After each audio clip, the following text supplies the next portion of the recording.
There's no such thing as a perfect pattern. This is why I use Grammarly to check my work. If I'm putting commas in the wrong... The same way, in this function definition, you may be having like this function is your job, hey, other function is your job. You know, in the writing.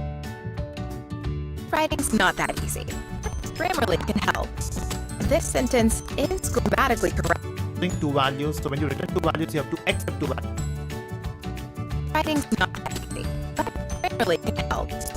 This sentence is grammatically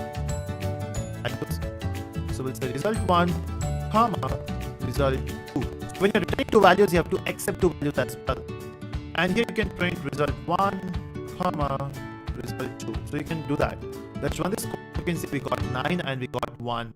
So from one function, we can return multiple values. But first, we want to start working on